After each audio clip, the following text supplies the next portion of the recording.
This is a video meant for those who want to understand the period of history through which we are passing as a nation at the present time.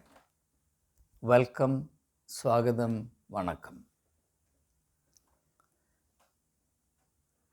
You would have noticed very clearly by now that India is passing through a significant phase of transition.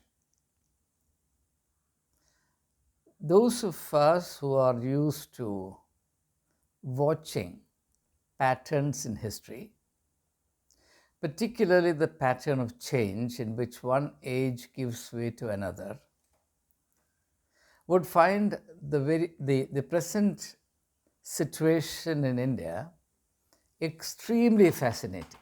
Not merely interesting, but extremely fascinating. A sense of history is very useful to us to form a perspective from which to understand contemporary events. Understanding events very close to us, in events that are in fact unfolding themselves right in front of us, becomes very difficult and confusing if such a perspective is not available to us. So my main purpose in this video is not really to deal with one specific instance or a series of episodes. It's actually to develop and share with all of you a historical perspective to understand aright the significance and meaning of what's happening in our midst to India as a whole. It's because I have the sense and discipline of history, though my main field of study was not history but English literature. You can't study literature without also having a background of history. My sense of history prevents me from identifying myself with the two forces in contention, which is common to every period of change or every phase of transition. In a phase of transition or in a context of transition, one force which has remained entrenched in the scheme of things will be fought by another which wants to dislodge it and take its place, assuming that it can take that place and occupy that place for all the times to come. This is a kind of delusion entertained by so many in history, a delusion which has brought many to premature grief. But people who entertain such delusions think that they're extra smart and that nothing in the world can touch them, whereas if they had a sense of history, they would have been far more realistic and humble about it. Now, in the Indian context, a change happened, shall we say, in 1947 when the British left and the reins of government passed into Indian hands. Since then, India was developed in a particular manner, and the foremost figure there is Pandit Jawaharlal Nehru. I do not want to go into specifics, I'll only identify broad patterns. And this model came under repeated contestation, the foremost of which happened in 1974-75, resulting in the declaration of emergency, a much regretted event, which in my opinion cannot be justified in any way whatsoever. But I can understand from a historical vantage point why it happened, even if I disapprove of it thoroughly. So that's a last-ditch battle that the representative of a particular order fights against the new forces that are pushing it and shaking it to its foundations. And for a while it would seem that this extreme and desperate steps adopted by a particular scheme of things and the center of power within it will prove sufficient to ward off the present challenge, but the challenge will not go just like that. It will come back in different forms, and ultimately it will shake the old foundations to its roots, the old system to its foundations. And you can see this happening if you look at the predicament of the Congress Party, the kind of body blow it received, from which it still hasn't recovered. So, the work that was begun by Jayaprakash Narayan seemed to have subsided, but someone very different from Jayaprakash Narayan, and someone you in no way would feel like associating with, much less equating with Jayaprakash Narayan, arrived on the scene and began to shake the system, the old system, to its foundation. His name is Narendra Damodar Das Modi. That is the significance of Modi, whether you like it or not. When I say that, unlike others, I do not belittle his position or role in the unfolding history of India, people think that, I have no moral sense, or that I have no sense of justice, or that I have some kind of vested interest in whitewashing him, as indeed one of his camp followers who regularly attacks me on this YouTube channel, he said, "Oh, now you say good things about Modi, or not, at least you cease to be very critical of Modi now and then because you hope to get something out of him." If I am saying something positive about Rahul Gandhi, the very same person says, now you are eyeing for a position in the Rajya Sabha. See, people can judge others only in terms of who they are, and that's something that doesn't need any further explanation from me. So, in my understanding, based on the patterns of history that I know, and in one of my earlier videos, I said that history functions in the model of a pendulum. The old clocks had pendulums, swings from one side to the other. This pendulum of history does not stay frozen in one direction. It doesn't swing like this and stay there. From there, it will swing in the opposite direction. It has to happen like that. Change is of the essence of history. So, the change, the swing to this extreme side that began with Jayaprakash Narayan has come to its climax with Sri Narendra Modi and his 2 terms in office. Now the time has come for the reverse swing of the pendulum to begin. And please notice that it has already begun. And like in the case of the declaration of emergency, in order to protect and perpetuate the authority, the control of Srimati Indira Gandhi on our national life, assuming that emergency would be the one blow solution for all the problems, a thought that no person with any sense of history would have entertained. The present instance also, the camp followers of Narendra Modi think that by his iron-fisted methods, aided admirably by that master, that shrewd tactician called Amit Shah ji, the forces of change that operate using leaders of opposite parties as their medium of influence, even without their knowing it, this assumption that by strong arm methods, the forces of history can be either disabled or paralyzed, is an utterly fallacious notion. And a point comes when historical forces slip completely out of your control. even then, the hangers-on of the present system, the status quo, will continue to fight a desperate battle, not realizing that it's a losing battle and it's bound to be a losing matter. No matter what they do, the march of history cannot be stalled. So mark my words, no matter what stratagems, fair or unfair, by hook or crook as we say, no matter what stratagems are going to be used, Modi's seat has shaken, and I dare say has shaken forever.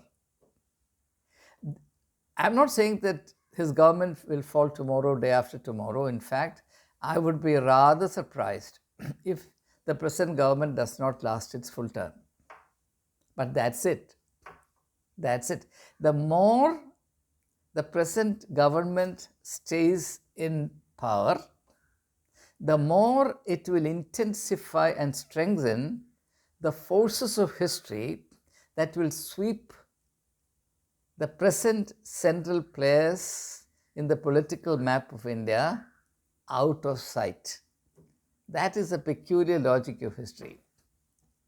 The more you hold on to the office, the more you intensify forces against him. And the important thing to realize is the intensification of hostile energies and forces will happen not merely through certain prominent political leaders, in this present case, foremost among them being Sri Rahul Gandhi, but not Rahul alone, several others, very promising and especially promising young political leaders. It will happen even more significantly by the force of resistance operating through the people as a whole. If it is just a few leaders, you can always contain them, arrest them, put them behind bars and try to stop them. But what happens when the spirit of change unleashes itself and permeates into the consciousness, the outlook, the feelings, the emotions, and the hunger of an entire people? There's no way you can deal with it. That's why I say that a point comes when the force of history becomes autonomous, which means beyond the control of human agents of action. History becomes autonomous. And the more attempts are made to stick to the office by playing all kinds of games, the more the autonomy of the forces of history will be sharpened and intensified. When I talk like this, you might think that I'm an astrologer. I'm not. I'm a student, a distant, feeble student of history. I wish I had actually majored in history, but fortunately or unfortunately, I took English literature. I have no regrets about it because that subject, the study of that subject, has added a great deal of enhancement to my inner life. So I'm grateful. So the best way to understand both Narendra Modi ji and Rahul Gandhi is that they are caught in this historical logic of epocal transition. Epocal transition. E-P-O-C-H-A-L. E-P-O-C-H, epocal transition. One age giving way to another. One political model giving way to another. It's not a small period of, it's not an insignificant thing that we are witnessing. We are privileged to live at this point in time because this is one of the most significant patterns in history, and we have the privilege today to be eyewitnesses to this dance of history. It's a very fascinating time. And I am doing this video mainly to ensure that those who listen to me will not miss out on this most supremely significant phase in our history. Nothing before can compare with what is happening now. So, if my reading of history is right, and I say this without any loyalty, any emotional attachment to anyone, though I know that I'm sure to be suspected in this regard, but you know my heart, God knows where I stand. If my sense of history is correct, Narendra Damodar Das Modi is destined to be superseded, mark my words, destined to be superseded by the very same person on whom a universe of ridicule and insult has been heaped, because that's the poetic justice of history. It has to happen like that. There's no other way. He will be superseded. He will have to make way for, whether he likes it or not.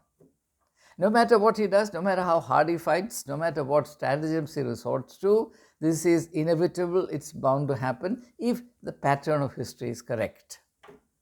I have nothing to do with creating the pattern of history. As you know, I'm simply a dispassionate reader of what has happened in this pendular model of the swing of history. Now what happens is that in a period of transition, it's very fascinating. In a period of transition, there will be two major leaders, two major or iconic leaders. And now it's very obvious. The one iconic leader is Narendra Damodar Das Modi. And I give him full credit for being who he is. Whether you approve of him morally or not is immaterial to me, because I'm not on a moral exercise. When I study patterns of history, I'm not a moralist. I'm a dispassionate observer. Modi has to embody in himself a certain historical energy, which is amoral. It is not influenced by any moral standards. So he will function in a certain manner, and his foremost, perhaps his only consideration, his obsession, if you like, is with effectiveness, not with moral finesse. He has to fight a desperate and bleeding battle in which he finds it necessary to shake himself loose from all moral fetters and to resort to ways and means that, in his opinion, would bring him relief or success or victory. And I don't blame him for doing that. But what you have to notice is this, that this well-defined icon, which represents a particular segment of the present reality, which is bound to be superseded by another segment of emerging reality, the old giving way to the new. So the old has its iconic representative in Narendra Damodar Das Modi. The new has its representative, iconic representative in someone who could only have been ridiculed by the old because the old sensed in him from the very beginning its mortal enemy, and the only weapon it could have used to destroy him was the weapon of ridicule, which was used to telling effect. And this iconic representative of the new order, which must supplant or substitute or nudge out, push out the old order, has to go through a period of trial by fire. It's a pattern of history. It's nothing new. And what has happened in the last 10-15 years in India is the testing of the new iconic representative of the order that is now coming slowly into center stage. Now you see how in the last 2 months, just in 2 months, the situation has changed so radically and so dramatically. In a political context where only one man loomed large and stood towering above all else, Narendra Damodar Das Modi, in a quick time, just 2 months, less than 2 months, there's another person who is standing at least as tall as he is, as tall as Narendra Damodar Das Modi is. His name is Rahul Gandhi. This is the functioning of history. The credit need not go to Rahul Gandhi. This is a game that history is playing. This is not the first time that history is playing this game. Now, the significant thing about Narendra Modi is that he was a transitional figure from the old to the new. Now, another very important, very fascinating pattern in history. All transitional characters, once that period of transition is over, they'll be swept aside by the tide of history. And they will not inherit the harvest of the tremendous iconic work that they do.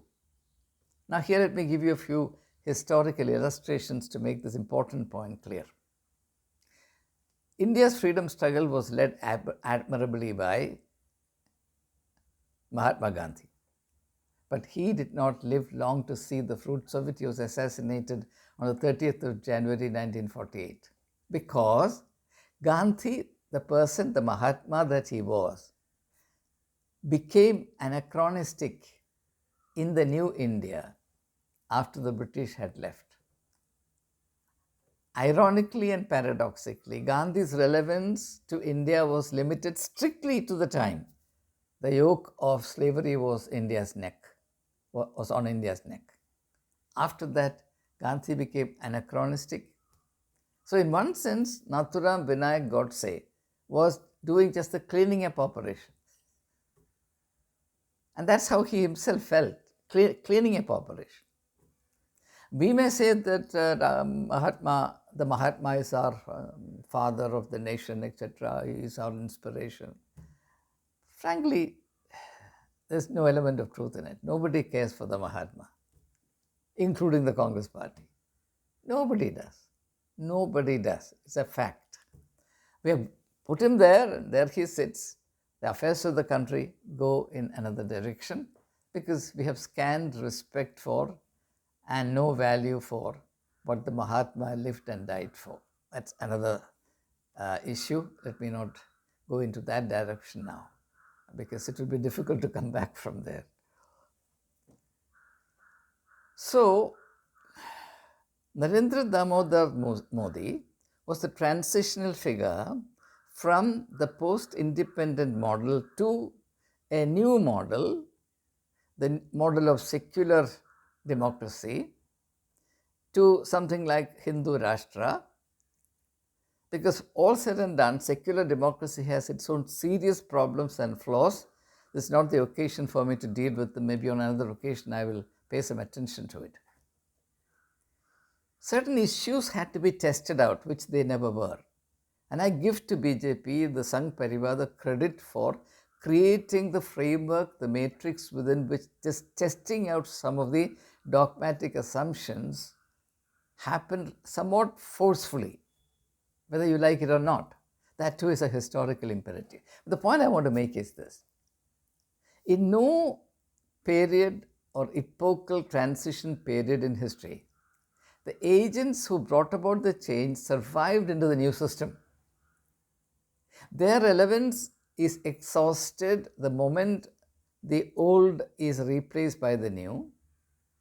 And because they were the agents of this replacement or substitution or supplantation, they ceased to be relevant to the new because they were only the midwives of the new system, and therefore either they died natural deaths or they were killed. Now let me give you an illustration from the Bible. Moses led the Jews from their state of slavery in Egypt. He liberated them from their bondage in Egypt and led them through 40 years of wandering in the wilderness to take them to the land of promise, the land of Canaan. Moses does not enter the promised land. He dies. He dies just before the Jews enter Canaan, their homeland. Why? Because Moses was a transitional figure. So, let me give you another illustration, again from Jewish history. The first Jewish king was a man called Saul, S-A-U-L. Now, before him, the Jews were ruled by judges. they were somewhat like tribal chieftains, if you like, glorified tribal chieftains. But they functioned under the divine authority. So the transition from the tribal system to the system of monarchy, Jewish monarchy, was mediated through a very fascinating character called Saul, S-A-U-L. Actually, if you want to find a perfect analog to Sri Narendra Damodar Modi, all you have to do is to look up Saul in the Old Testament. Exactly too. In every respect. The same sense of rippling power, sense of authority, confidence. And very interestingly, there is a context in which Saul the king performs the work of the priest, which actually becomes his undoing. In fact, the throne of Saul the king began to shake once he transgressed into the domain of authority earmarked for the priest only. This should remind all of us of the consecration of the Ram temple in Ayodhya. Ditto, the same thing happened in the case of Saul, the first Jewish king. Now, Saul is a transitional king, therefore he could not continue, and he was not supposed to continue in the throne for a long period of time, and he is supplanted by King David. And King David is a study in contrast. Saul is a strong man, he stands towering above the rest. He exudes power and he strikes fear in people. He's a mighty warrior. And David is a very seemingly insignificant person. He comes from the background of shepherds. And he does not have any of the repertoire that you normally associate with political leadership, especially of the kingly kind. And he has no claims. He's not even aware of his merit. But he has a sense of mission, a divinely inspired mission. And in this confrontation between Saul and David, the most unequal confrontation that you can actually think of, it is David who prevails. And it's a very significant thing. Saul, the transitional figure from the system of judges to the system of monarchy, is not meant to be a permanent fixture. He has to give way, and he does give way. And the interesting thing is that he collapses not because he was weak, but because his strength. And this is yet another pattern of history, that when the forces of history turn against you, you perish not because of your weakness, but because of your strength.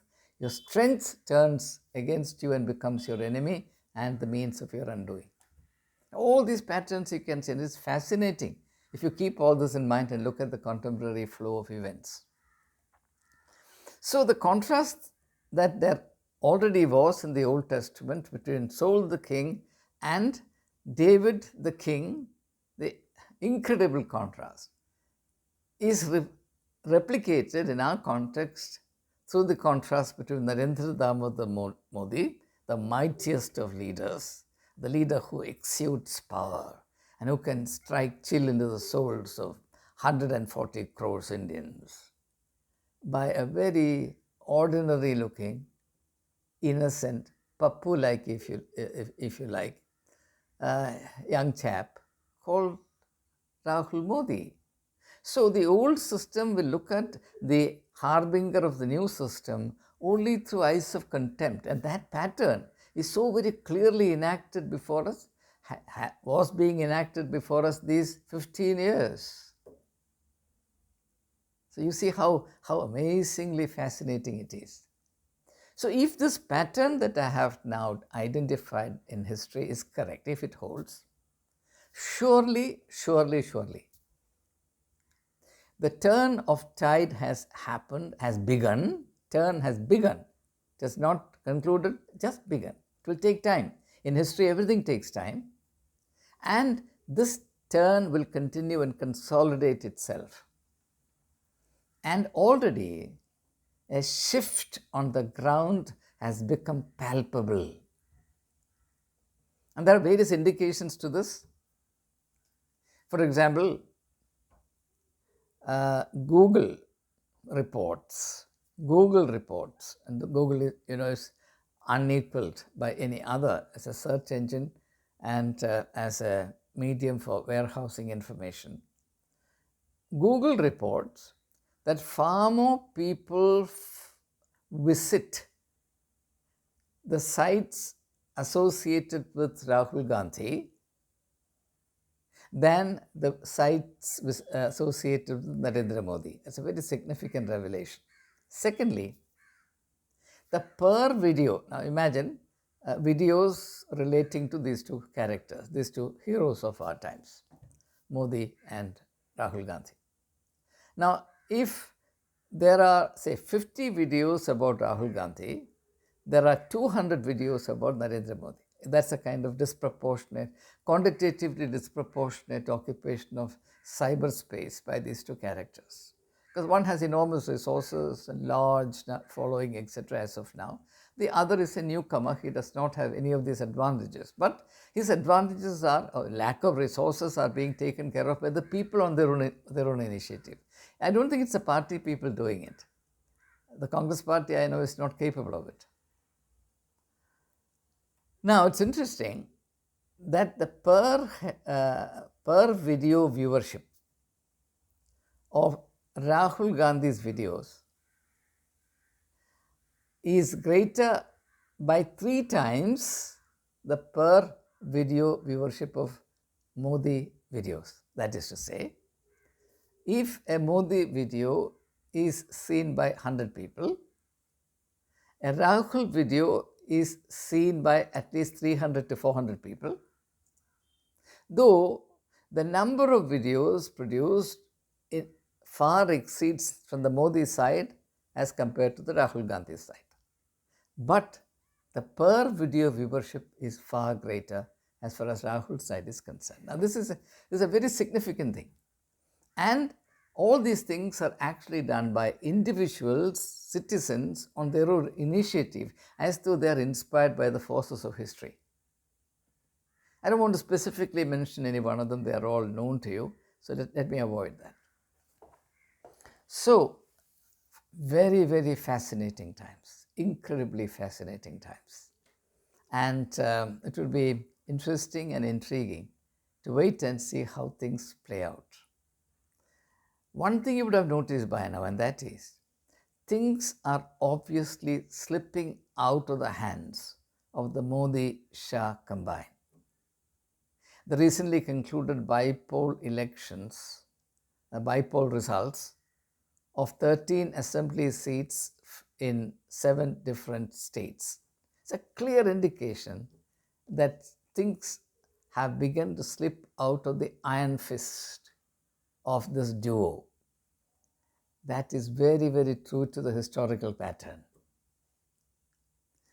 Now, we have to wait and see how Rahul Gandhi discharges his onerous responsibilities as the leader of the opposition, and how he allows himself to be shaped by this larger than human forces at work in the affairs of human beings, and to what extent the forces of history, the ultimate pattern of history, plays out its game using these two characters as its tools. The final analysis, both Narendra Damodar Das Modi and Rahul Gandhi are the same in terms of the use the hand of history is making of them.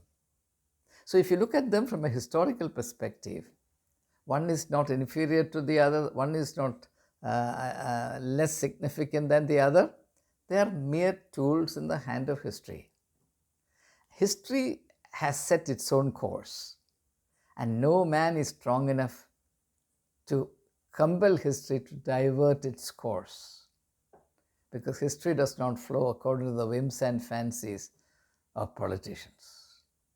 So watch out and check out the patterns and probabilities that I have taken courage to share with you. And I have done so largely because I have great faith in your capacity to get capacity to respond positively to things that are not usually spoken in our midst.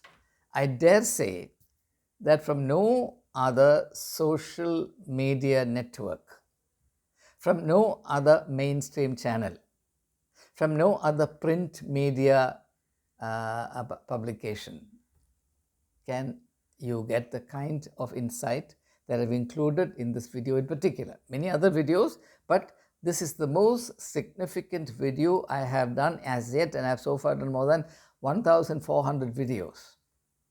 If you ask me which is the most significant video I have done from a historical perspective, without any doubt, I tell you it is this one. That's the kind of significance I attach to the contents of this video, and I commend it to you in humility and with great expectation as well as happiness, knowing fully well that you will attach to it the attention and the value that it deserves. So let's start a discussion on it. I'll be very happy to continue to respond to you. As you know, I read every word that is written by every one of my viewers in the response box, comments box. So please feel free to write and express yourself as clearly, forcefully, and elaborately as you wish. I guarantee that every word that you write will be read with respect. So once again, thank you, and may our country be blessed. Thank you.